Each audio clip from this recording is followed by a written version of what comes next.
दादू में पाकिस्तान तहरीक इंसाफ जलसा कर रही है और इस वक्त इमरान खान इस जलसे से खिताब कर रहे हैं। लियाकत जतोई साहब, आज मैं आपको तहरीक इंसाफ में खुशामदीद कहता हूं।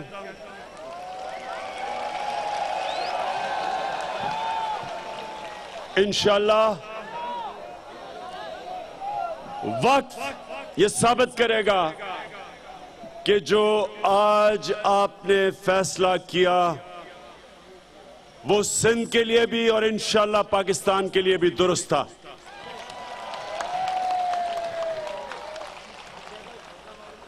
दादू के बाशऊर पाकिस्तानियों,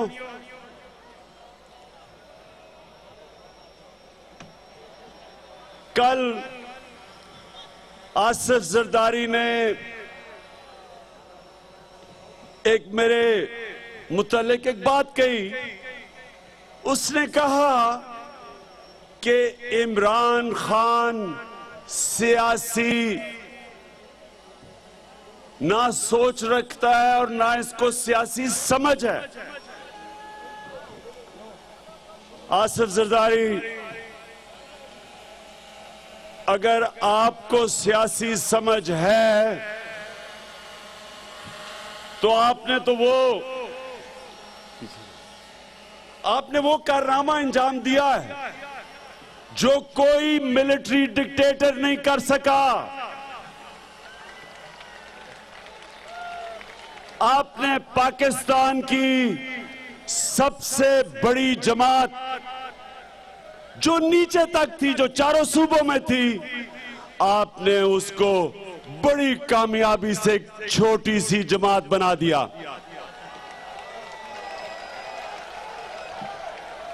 आसिफ जरदारी, ये आसान काम नहीं था, ये बड़ा मुश्किल काम था। एक इतनी बड़ी जमात को एक छोटी सी जमात बनाना जो कोई डिक्टेटर नहीं बना सका और जो एक बड़े लीडर जुल्फकार अली भुट्टो ने बड़ी मेहनत से बनाई थी। आपने जिस शानदार तरीके से उस जमात को तबाह किया है, इसकी कोई मिसाल नहीं मिलती जरदारी।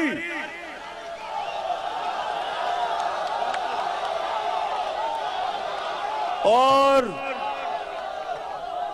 जहां तक आपने कहा कि इमरान खान को सियासी समझ नहीं, मैं ये अल्लाह से हाथ उठा के दुआ करता हूं कि अल्लाह कभी मुझे जरदारी की तरह सियासी समझ ना दें।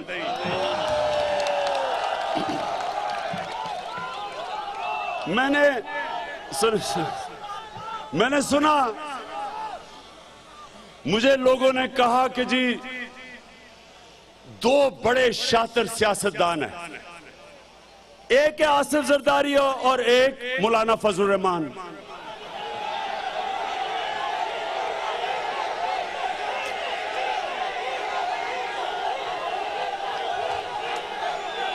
जरदारी जिधर निकलता है, जरदारी तो पब्लिक में जा सकता ही नहीं, क्योंकि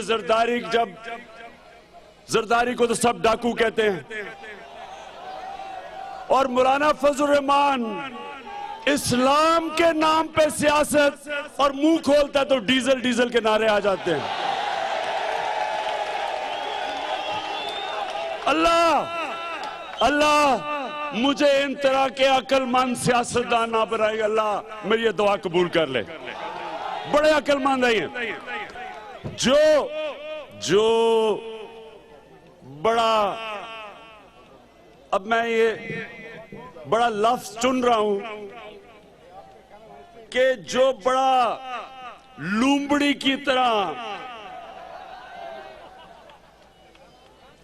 सियाना सियासतदान था, उसका नाम था नवाज शरीफ। क्यों? क्योंकि कोई नवाज शरीफ को करप्ट नहीं मानता था, मासूम सी शक्ल बना लेता था, मजलूम हर वक्त बन जाता था, बेचारी औरतें कहती थी देखो बेचारा कितना शरीफ आदमी है।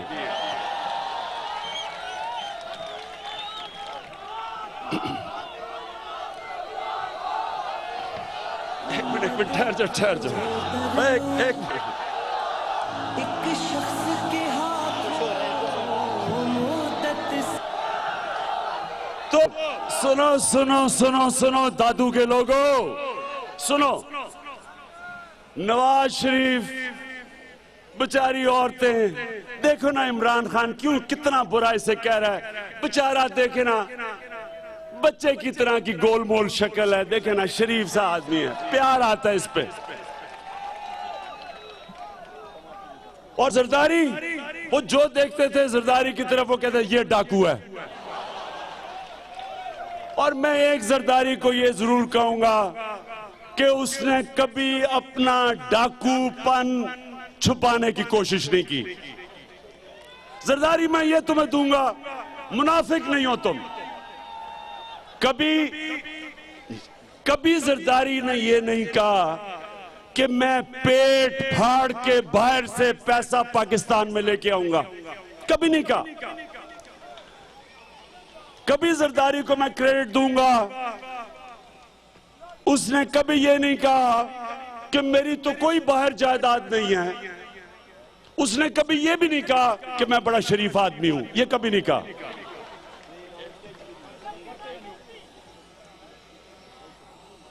नवाज शरीफ बेचारा, नवाज शरीफ की बदकिस्मत,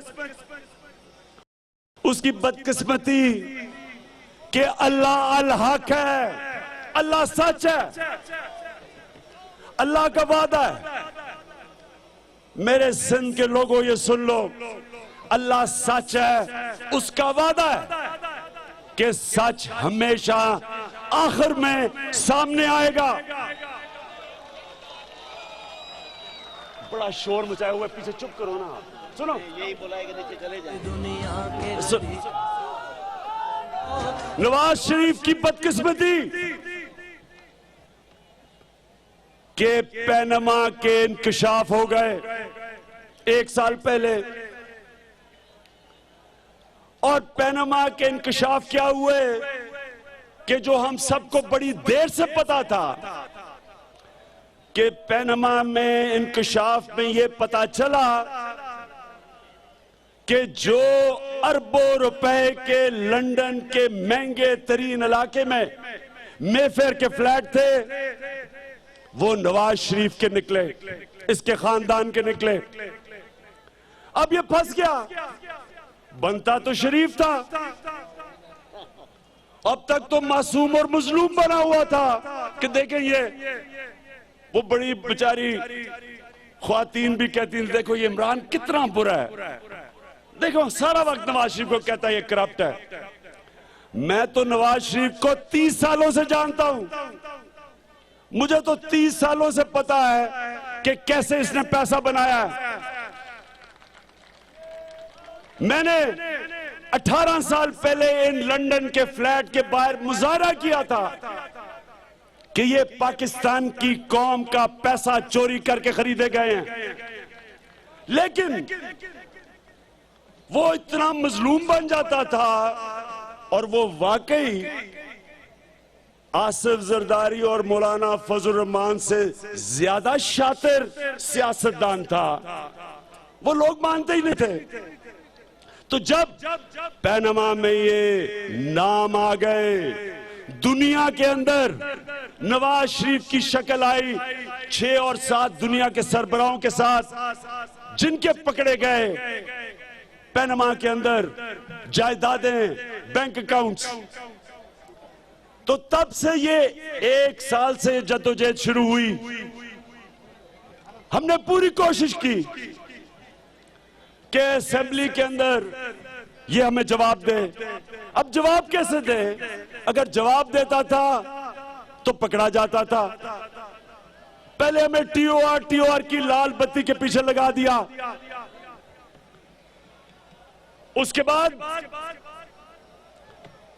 बाद जब हमें पता चला कि ये तो कभी जवाब देगा ही नहीं और ये हमें लटकाया हुआ है इसने, और फिर इसका वजीर ख्वाजा आसिफ असेंबली में हमें कहता है कि मियां साहब फिक्र ना करो, लोग पैनमा को भूल जाएंगे। हमें ये कहता है, एक तरफ हमें लटकाया हुआ है कि हम टीओआर की बात कर रहे हैं और ऊपर से असेंबली में कहता है। और ये पाकिस्तानियों ये सुनो, ये शर्म की इंतहा, एक ऐसी सियासी क्लास जिसका सारे इनकी अखलाकियात खत्म हो चुकी हैं, बेहिस हो चुके हैं। एक नेशनल असेंबली का नुमाइंदा जो पब्लिक रिप्रेजेंटेटिव यानी अवाम की वोट से जो आया हो, वो असेंबली में बैठ के कहता है कि जो नवाज शरीफ मनी लॉन्ड्रिंग करके आपका पैसा बाहर गया है, आप फिक्र ना करें, लोग भूल जाएंगे। ख्वाजा आसिफ इस गरीब कौम का पैसा जब चोरी होके और मनी लॉन्ड्रिंग करके बाहर जाता है तो ये कौम, डॉलरों की कमी हो जाती है इस कौम में। जब डॉलरों की कमी होती है तो पाकिस्तानी सुनो, हमें आईएमएफ से कर्जे लेने पड़ते हैं, और जो कौम कर्जे लेती है और जो अब कर्जों में डूब रही है, दो काम होते हैं उस कौम में।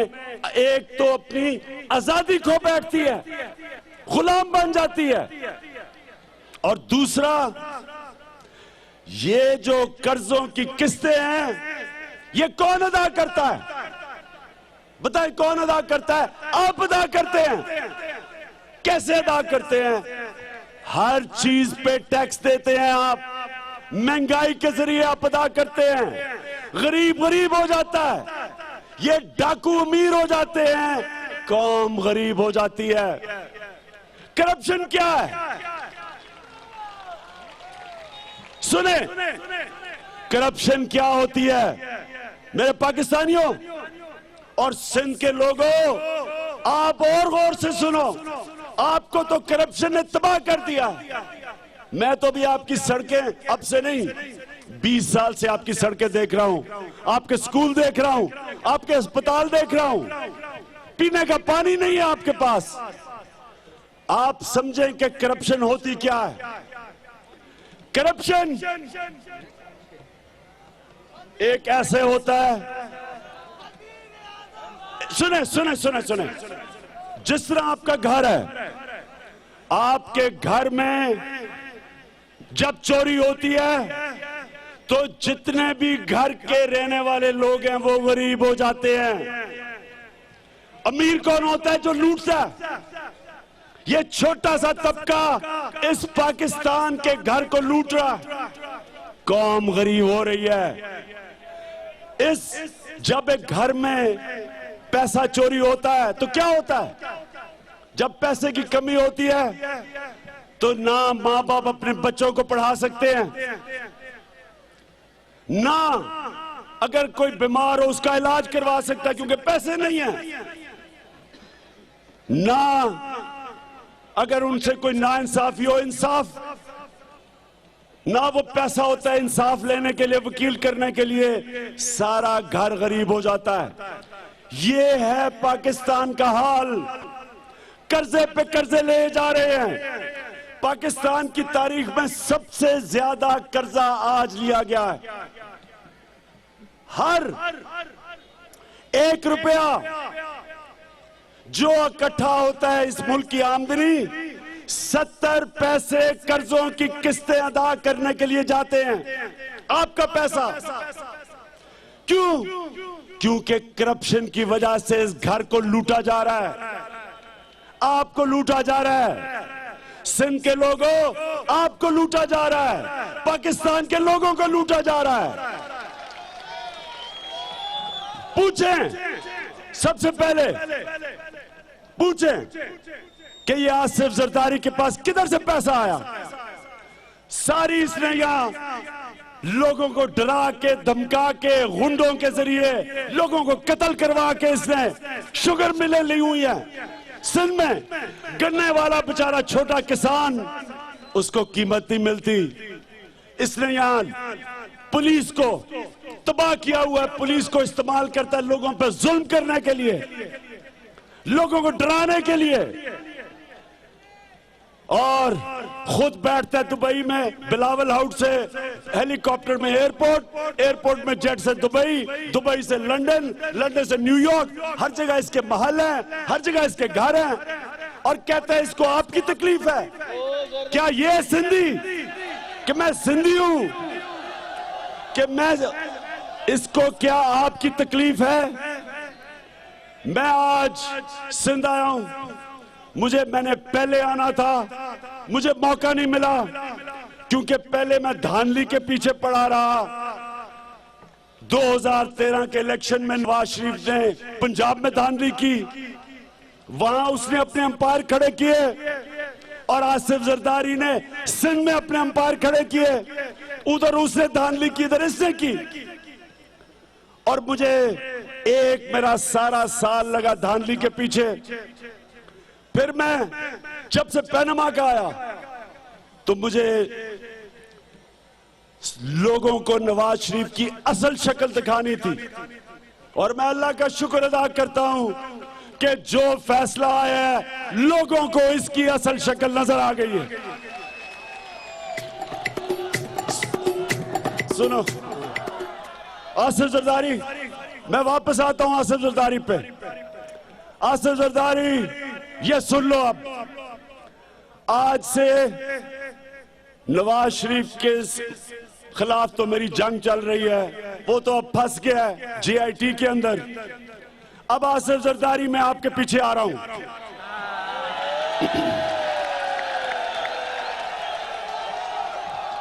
मैं सिंध में आऊंगा, सिंध के हर इलाके में जाऊंगा।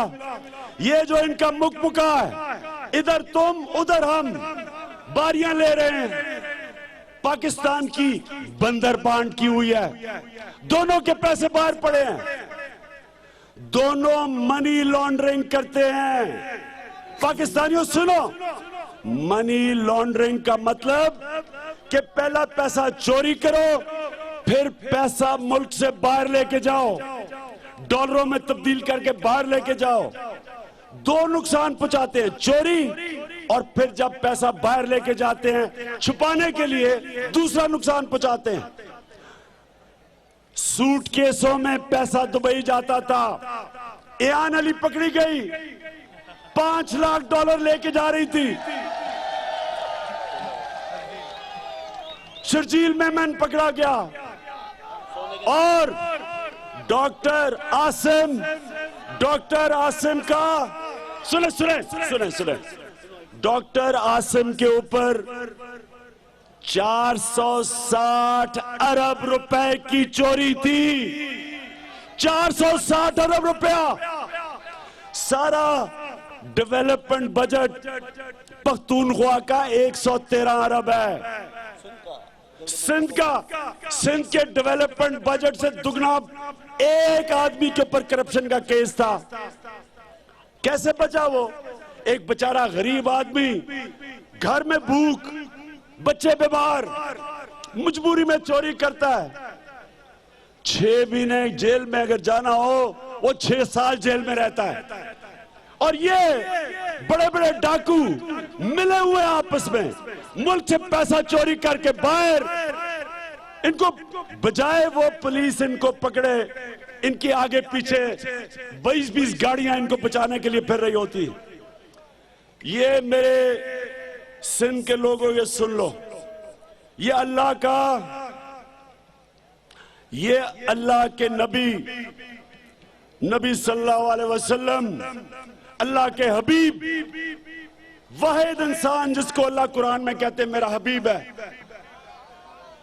नबी सल्लल्लाहु अलैहि वसल्लम कहते हैं कि बड़ी कौमें तुम्हारे से पहले तबाह हुई, जिधर एक कानून कमजोर के लिए और दूसरा ताकतवर के लिए। ये सुन लो पाकिस्तानियों, ये जो आगे आने वाले दिन हैं ये फैसला करेंगे कि क्या पाकिस्तान अपनी तबाही की तरफ जाएगा या ये वो पाकिस्तान बनेगा जो एक अजीम ख्वाब का नाम था, इलामा इकबाल का पाकिस्तान, और जिसका पहला लीडर कायद आजम मोहम्मद अली जिन्ना, कायद आजम मोहम्मद अली जिन्ना जब वो तकरीर करते थे अंग्रेजी में बोलते थे, लोगों को अंग्रेजी की समझ भी नहीं आती थी, लेकिन एक एक आदमी कहता था जो भी कह रहा है सच बोल रहा है। और अब सुनो, और अब मुझे हैरत हुई, पाकिस्तानियों हैरत हुई कि सुप्रीम कोर्ट ने जो फैसला सुनाया, 2 जजेस जो मुस्तकबिल के चीफ जस्टिस बनने जा रहे हैं, 2 जजेस ने क्या कहा कि नवाज शरीफ झूठा भी है और करप्ट भी है, और बाकी 3 जजेस ने क्या कहा, उन्होंने कहा कि जो भी इसने हमें तोता मैना की कहानी सुनाई थी कि पैसा कैसे लंदन के फ्लैट लेने के लिए गया, वो जो कतरी आ गया था, सारे के सारे जजेस ने कहा वो झूठ है। और आप जानते हैं कि नून लीग के लोग क्या कर रहे थे, मिठाइयां बांट रहे थे। जालिमा साडा पैसा लौटा दे, बेईमाना साडा पैसा ले आ दे। मुझे ये पता है दादू के लोगों, आप बाशऊर हो, सुने, सारी तहरीकें यहां से शुरू होती हैं। आप मुझे ये बताएं कि कोई आपको कहे कि तुम चोर भी हो और झूठे भी हो, तुम मिठाइयां बांटोगे?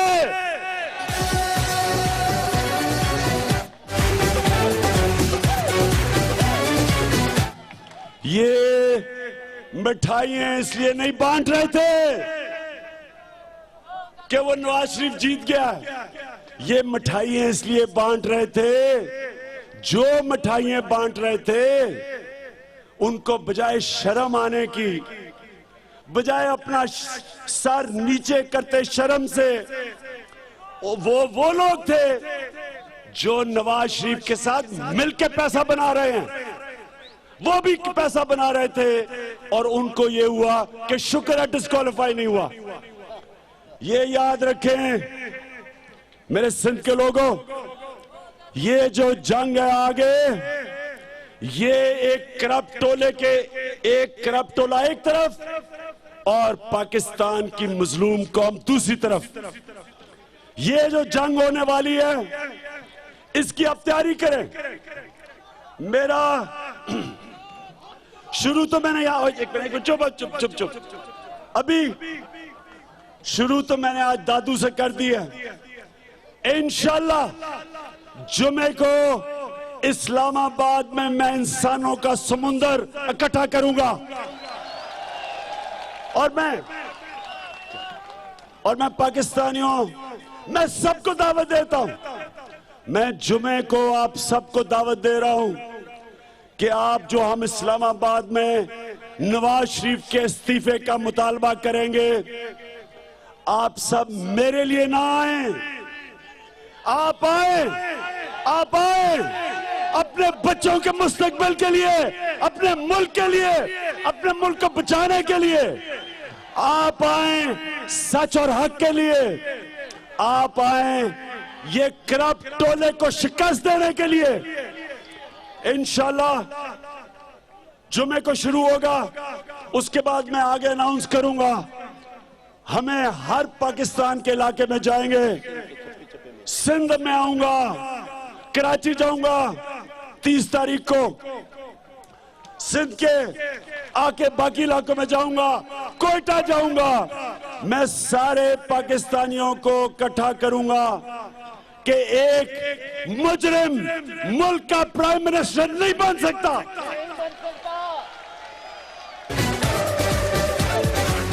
लुट के तू जेड़ा खड़े आए बारो, मुफलिसा ते गरीबां दा माल सी, जिसदा कोई ना खाता रसीद वे, साडे टैक्सां दा पैसा हलाल सी, सारे दा सारा वापस ले आके जालिमा साडा पैसा ले आके। आखिर में सिंध के लोगों, मैं आपको बताना चाहता हूं कि किस तरह का निजाम होना चाहिए और इंशाल्लाह एक दिन सिंध के अंदर और पाकिस्तान में लेके आएंगे। सबसे पहले जिस तरह हमने पख्तूनख्वा की पुलिस ठीक की, आज पख्तूनख्वा की पुलिस सारे पाकिस्तान की मिसाली पुलिस बन चुकी है। एक किसी मुखालिफ के खिलाफ FIR नहीं काटते। मशल खान का कत्ल हुआ, सुप्रीम कोर्ट के चीफ जस्टिस ने IG पुलिस को बुलाया पख्तूनख्वा के, और जानते हैं उसने क्या कहा? उसने कहा IG साहब, आपके होते हुए और जो पख्तूनख्वा की पुलिस की जो परफॉर्मेंस है, हमें कोई कमीशन की जरूरत नहीं है।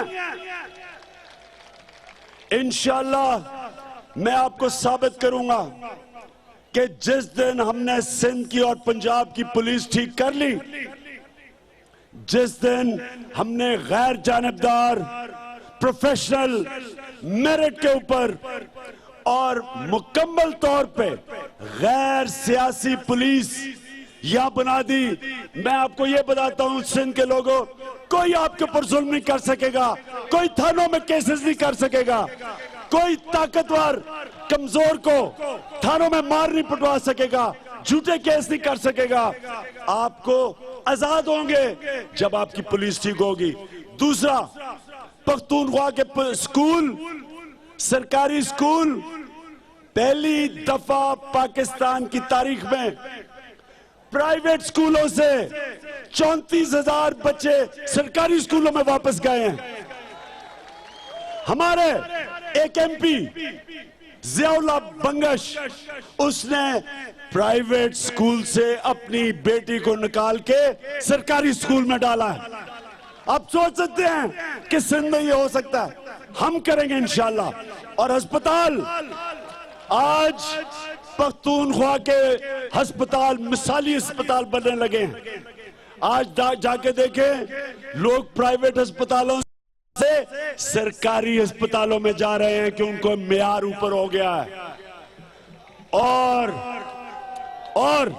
जो महकमे हमारा खैबर बैंक, पख्तूनख्वा का खैबर बैंक, उसका शेयर 3 साल में 5 रुपए से 16 रुपए पे गया है, क्योंकि सियासी भर्तियां खत्म कर दी, मेरिट ले आए, प्रोफेशनल सेटअप ले आए। तो ये हम साबित करेंगे आपको कि ईमानदारी से गवर्नमेंट की चलाई जाए, यही गवर्नमेंट ठीक हो सकती है, ये मुल्क ठीक हो सकता है इंशाल्लाह। सिंध के लोगों, सबसे ज्यादा जो हालात बुरे हैं वो आपके हैं। जो मैंने हाल देखा है, सबसे बुरे हालात हैं। इंशाल्लाह मेरा वादा है कि सिंध में मैं अब निकलूंगा, क्योंकि पनामा से मैं फारिग हुआ हूं, अब तो GIT है। जिस तरह उज़ैर बलूच जाके खड़ा होगा, उसी तरह नवाज शरीफ उसके सामने खड़ा होगा। तो अब मैं वक्त दूंगा, मैं सिंध आऊंगा, अर्बन सिंध आऊंगा, रूरल सिंध आऊंगा। सिंध के लोगों, आपके हुकूक की जिस तरह एक सिंध का रहने वाला आपके हुकूक की हिफाजत करेगा, उस तरह मैं करूंगा। कालाबाग डैम कभी हम बनने नहीं देंगे जब तक सिंध के लोग नहीं चाहेंगे। सिंध की तकसीम नहीं होने देंगे। और सिंध का पानी का शेयर इंशाल्लाह, क्योंकि मैंने अल्लाह को जवाब देना है। हम कभी आपसे नाइंसाफी नहीं होने देंगे। बहुत बहुत शुक्रिया। पाकिस्तान तहरीक इंसाफ के चेयरमैन इमरान खान दादू में जलसे से खिताब कर रहे थे। इस मौके पर उन्होंने कहा कि जुमे को इस्लामाबाद में इंसानों का समंदर इकट्ठा करेंगे और इस्लामाबाद में नवाज शरीफ के इस्तीफे का मुतालबा करेंगे। इस मौके पर उन्होंने अवाम को भी शिरकत की दावत दी और कहा कि वो जुमे को इस्लामाबाद आएँ और अपने हक के लिए आवाज़ उठाएँ। इस मौके पर उन्होंने ये भी कहा कि करप्ट टोला एक तरफ और मजलूम दूसरी तरफ हैं। इस जंग की तैयारी उन्होंने दादू से कर दी है। ये भी कहा उन्होंने कि मुल्क में खैबर पख्तूनख्वा जैसा निज़ाम लाएंगे। खैबर पख्तूनख्वा की पुलिस की उन्होंने तारीफ की और कहा कि खैबर पख्तूनख्वा की पुलिस मिसाली बन चुकी है। उन्होंने ये भी कहा कि जुमे को इस्लामाबाद में नवाज शरीफ के इस्तीफे का मुतालबा करेंगे। इसके साथ साथ उन्होंने ये भी कहा कि ईमानदारी से हुकूमत चलाई जाए तो ही मुल्क ठीक हो सकता है। और सिंध के हालात की भी उन्होंने बात की। उन्होंने सबसे बुरे हालात सिंध के हैं। उन्होंने कहा कि अब वो पनामा से फारिग हो गए हैं, अब सिंध की जानिब निकलेंगे। और इसके साथ साथ उन्होंने ये भी कहा कि अब नवाज शरीफ भी उज़ैर बलोच की तरह GIT में पेश होंगे। सिंधियों के हुकूक की हिफाजत का भी उन्होंने कहा कि वो सिंधियों के हुकूक की हिफाजत करेंगे और सिंधी जब तक नहीं चाहेंगे काला बाग नहीं बनने दूंगा, तकसीम नहीं होने दूंगा। इमरान खान जो कि आज दादू में मौजूद पाकिस्तान तहरीक इंसाफ की जानिब से दादू में जलसे का एहतमाम किया गया और इस मौके पर इमरान खान का ये कहना था कि जुमे को वो इस्लामाबाद में इंसानों का समंदर इकट्ठा करेंगे और जुमे को वजीर आजम नवाज शरीफ से इस्तीफे का मुतालबा करेंगे। पनामा के बारे में बात करते हुए उन्होंने कहा कि पाकिस्तानियों आने वाले दिनों में फैसला होगा कि पाकिस्तान तबाही की तरफ जाएगा या अजीम पाकिस्तान बनेगा। उन्होंने कहा कि मुस्तकबिल के 2 चीफ जस्टिस साहिबान ने कहा कि नवाज शरीफ झूठे और करप्ट हैं, जबकि बाकी तीन जजेस ने कहा कि इसने हमें तोता और मैना की कहानी सुनाई। कतरी खत को सारे जजेस ने कहा कि झूठ है। इमरान खान ने कहा कि मिठाइयां बांटने वालों को शर्म आनी चाहिए। मिठाइयां बांटने वालों को शर्म इसलिए नहीं है कि वो भी इनके साथ पैसा बना रहे हैं। इस मौके पर उन्होंने कहा कि करप्ट टोला एक तरफ और मजलूम दूसरी तरफ हैं और इस जंग की तैयारी दादू से कर दी है। जुमे को इस्लामाबाद में इंसानों का समंदर इकट्ठा करेंगे और इस मौके पर उन्होंने अवाम को भी दावत दी कि वो भी आएं और पाकिस्तान तहरीक इंसाफ के साथ शामिल हों और इस पर आवाज़ उठाएं। उन्होंने कहा कि जुमे को वो इस्लामाबाद में वज़ीर आज़म नवाज शरीफ से इस्तीफे का मुतालबा करेंगे।